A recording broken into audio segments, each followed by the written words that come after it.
Hello,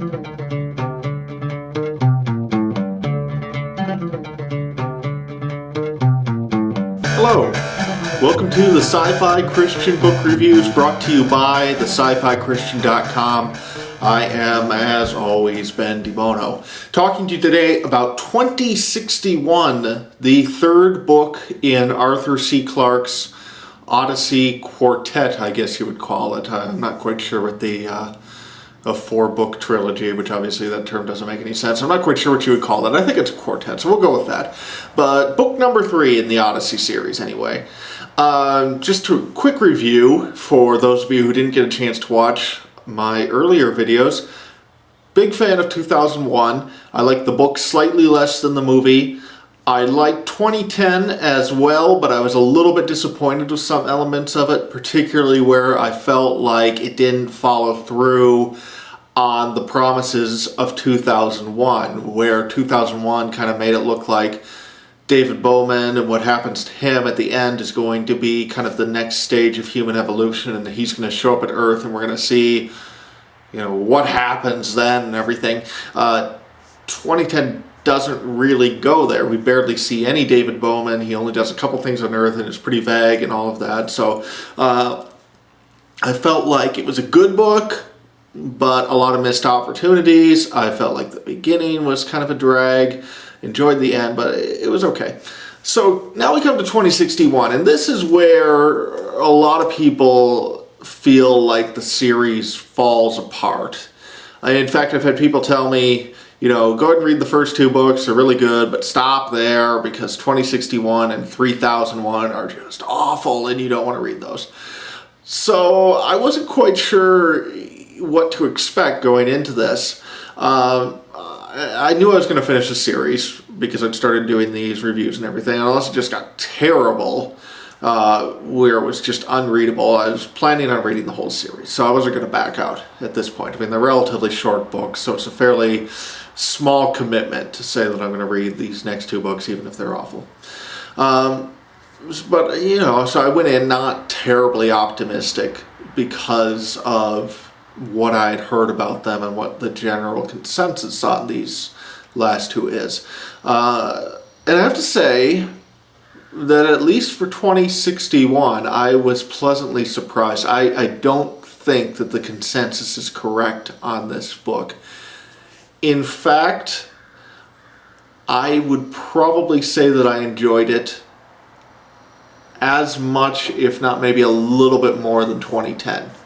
Like 2010, there are some problems with the book, but I felt like overall it was stronger and a better sequel to the previous 2 volumes than 2010 was to 2001.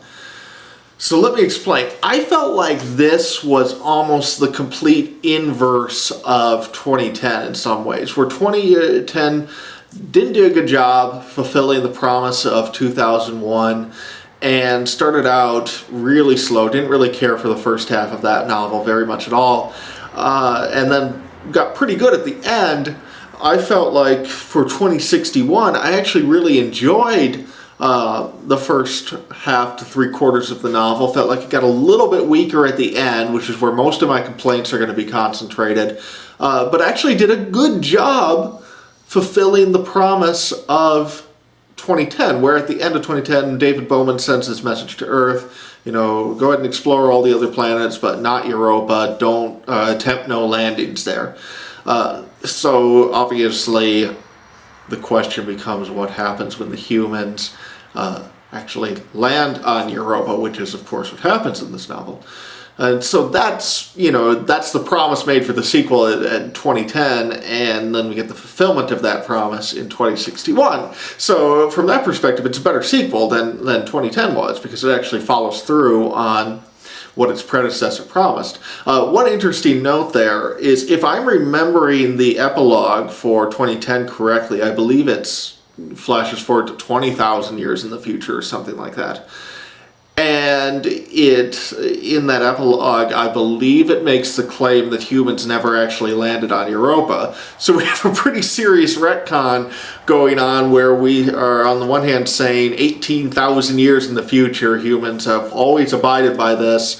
And now we get to the sequel, well, not so much. We made it 50 years, and then we violated the command to stay clear of Europa. So just like for 2010 and 2001, we do have some retcons like that.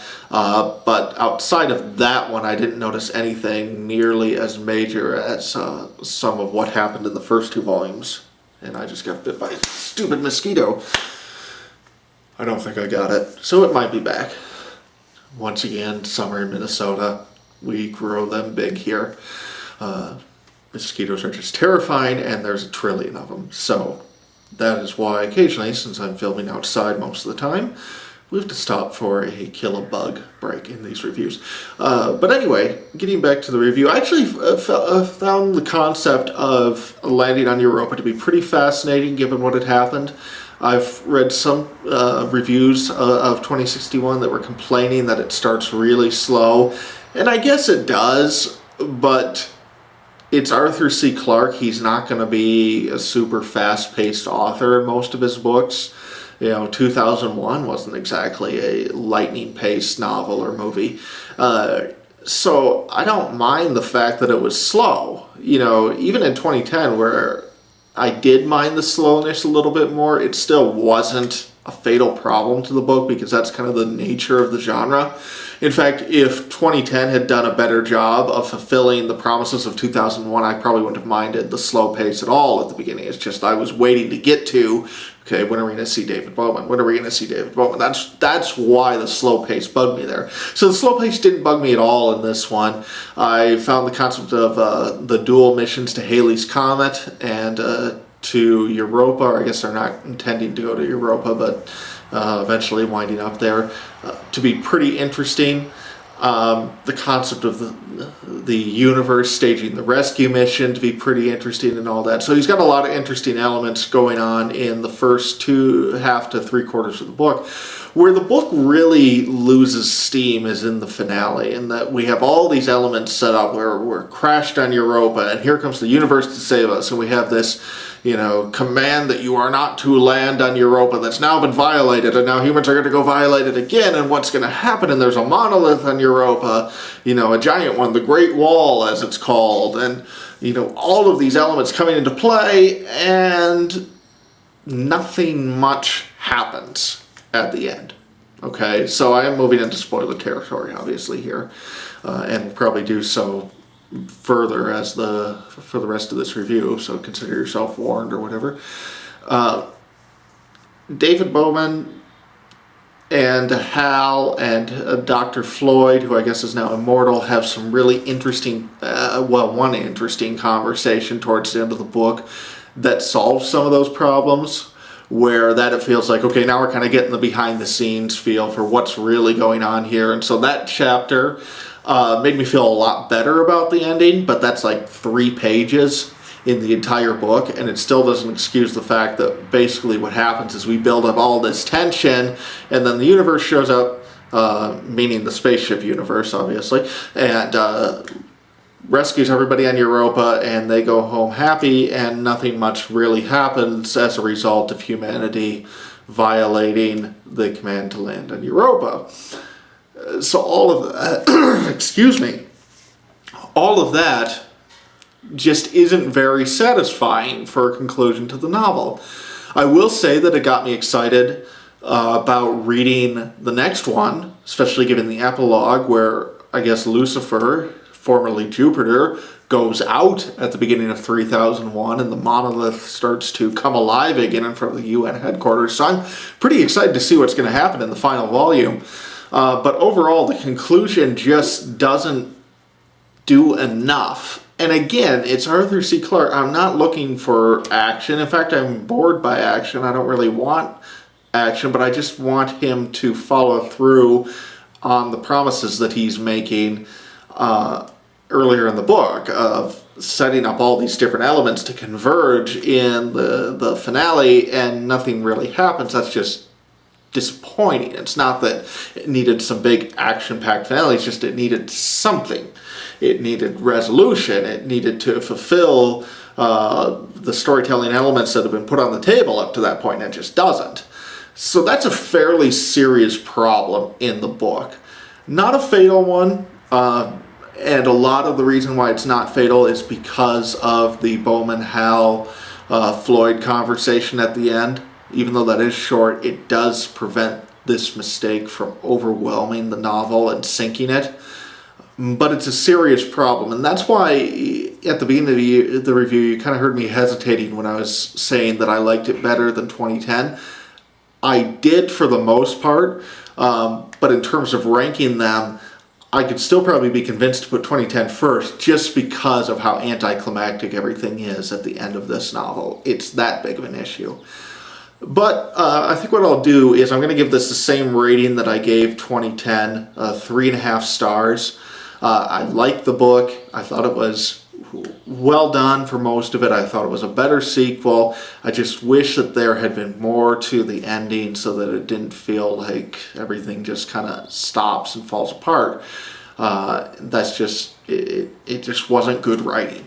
I hate to say that because I do think Arthur C. Clarke is a good writer and a brilliant thinker, and I love reading his stuff, but this was not good writing at the end here.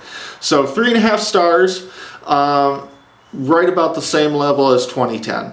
I might have rounded that one up to 4. I think I would probably round this one down to 3 just because of the strength, the weakness of the ending.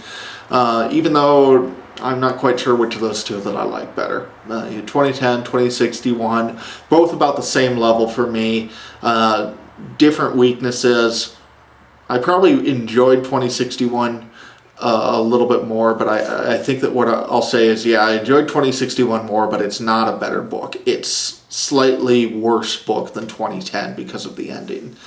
So subjectively a bit higher, but objectively I would say this book ranks a bit lower due to the weaknesses of the writing. But still looking forward to reading the fourth one, 3001, so I'll get started on that in the next day or so. I think that one's a bit shorter, so I will probably finish out the series shortly, and maybe even be back with you with a review of that one next week sometime. But for now, this is the Sci-Fi Christian Book Review, and I am Ben DiBono. Goodbye.